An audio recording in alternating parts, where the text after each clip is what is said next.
Welcome to Day 33 on the Trail.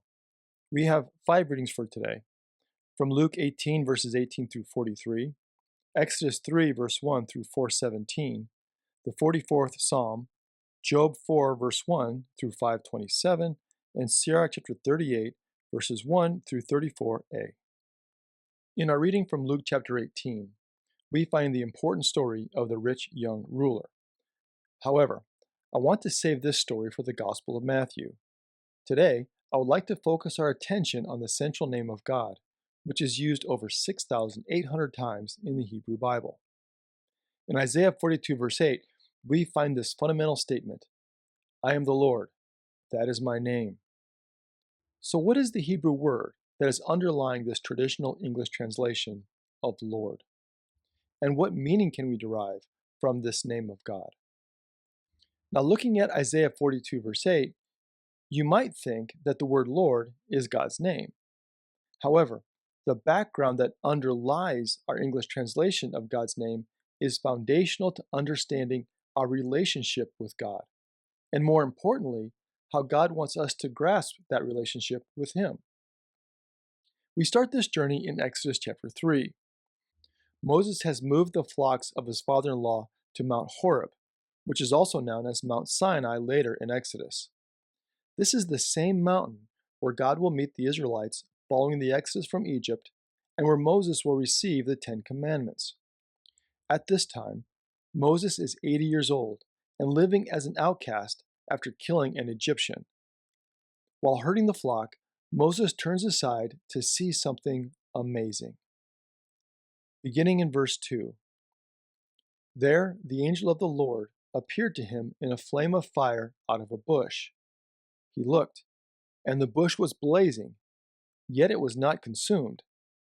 Then Moses said, I must turn aside and look at this great sight, and see why the bush is not burned up. So Moses sees a bush that is on fire, but it is not being consumed by the fire. Then in verse 4, when the Lord saw that he had turned aside to see, God called to him out of the bush, Moses, Moses. And he said, Here I am. Every time I read this verse, I wonder, if Moses had not turned aside, would God still have called him? But that's a question for another day. So let's skip to verses 7 and 8. Then the Lord said, I have observed the misery of my people who are in Egypt. I have heard their cry on account of their taskmasters. Indeed, I know their sufferings. And I have come down to deliver them from the Egyptians, and to bring them up out of the land to a good and broad land, a land flowing with milk and honey. Despite the passing of 4 centuries, we learn that God has been paying attention, watching, listening, and aware of what has been happening to His people. This is good news for the Hebrew people. Finally, after all these centuries, God is moving to free them from the oppression of the Egyptians. But then, God tells Moses the rest of the plan. God is indeed going to rescue His people, and He is sending Moses to do it. However, Moses is a little more than hesitant. After all, Moses is now 80 years old, and the last time he was in Egypt, Pharaoh had signed his death warrant. So Moses responds to God with a list of excuses. He asks, Who am I that I should go and confront Pharaoh and rescue the Israelites? Now, this is not necessarily a bad question. I dare say that we have asked similar questions a time or two.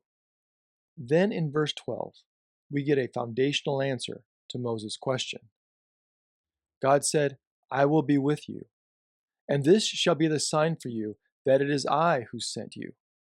When you have brought the people out of Egypt, you shall worship God on this mountain. I will be with you. I do not believe there's a more powerful statement throughout the pages of the Bible. I will be with you. Notice that God does not say, Don't worry, Moses, you can do it. God does not give Moses a pep talk or a few words of encouragement. Instead, God gives Moses and us something much better, a life-changing promise. I will be with you. Moses, you are not going to Egypt alone. It is true.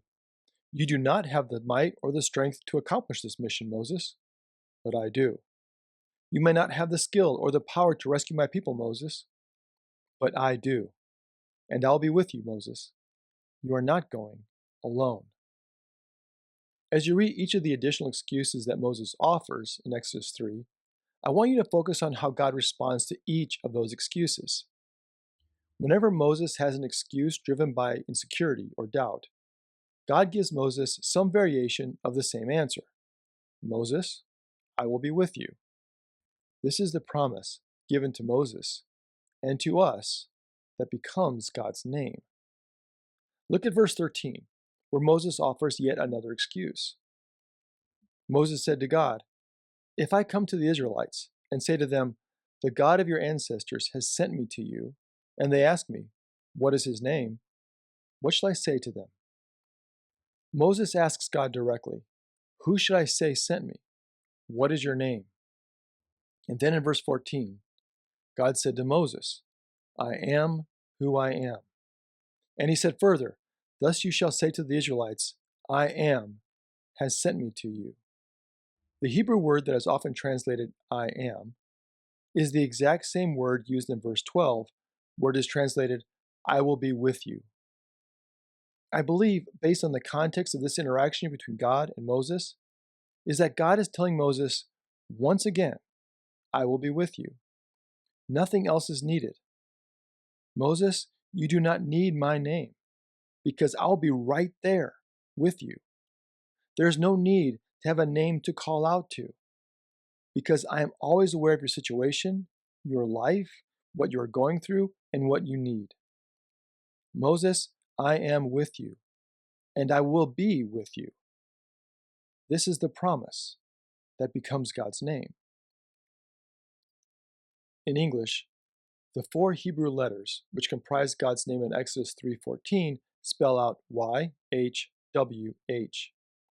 These are the four root consonants which form God's name in Hebrew. But the concept and meaning behind this name is what is most important, not just for Moses, but for us as well. God's name, when we say it, should remind us of the promise that his name is based upon. I will be with you. So why don't we see YHWH, often pronounced Yahweh, in our English Bibles? Well, primarily, this is a decision by translators based on tradition. In the Ten Commandments, we find a commandment related to the name of God. In Exodus 20, verse 7, we are told, "You shall not make wrongful use of the name of the Lord your God, for the Lord will not acquit anyone who misuses his name." Most scholars and interpreters believe that the core instruction found in this commandment is related to invoking God in our oaths and promises. However, this commandment also carries a very stiff penalty. Many see violating this commandment as an unforgivable sin. After all, it does say that God will not acquit anyone who misuses his name. This caused the Jewish community to take this commandment very seriously, so much so that they placed a fence around the commandment. They thought that if you never say the name of God for any reason, then you will never break this commandment. Therefore, when they saw the name anywhere in the Hebrew Bible, they would not say the name. Instead, they replaced it with the Hebrew word Adonai, which literally means my Lord.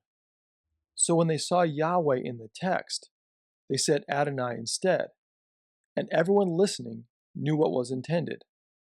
Now, just for the sake of clarity, the actual Hebrew text still contained the four consonants, YHWH. So the actual name of God was still there in the text of the Hebrew Bible.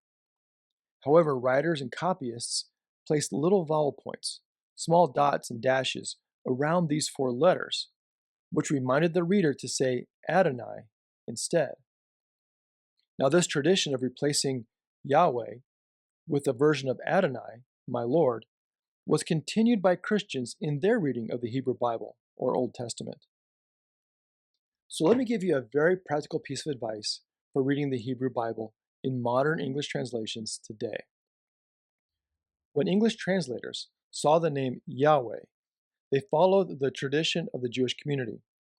Instead of printing Yahweh, they translated the Hebrew word Adonai into English. So Yahweh, in our printed English Bibles, simply becomes Lord.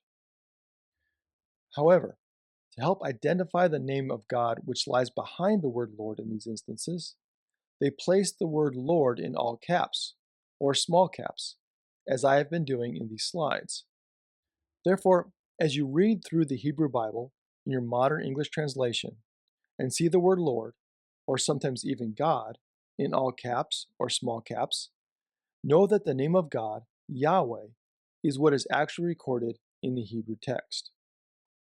Now please understand that this tradition of using all caps or small caps to identify God's name is only applicable to the Hebrew Bible. However, we still see God's great promise to be with us carried powerfully throughout the New Testament. For example, in Matthew's Gospel, when Jesus is born, he is called Emmanuel, which means God with us. And then at the very end of Matthew's Gospel, after the resurrection and before Jesus returns to heaven, he tells his disciples, I will be with you always to the very end of the age. From beginning to end, this is God's story. Again and again, the Lord is reminding us that he desires to be with us. Whatever challenge we face, whatever our future holds, God reminds us, don't forget my name. I will always be with you. That is what Moses needed to know. That is what we need to know. God's name is God's promise. Thank you for joining us today. Until next time, stay on the trail.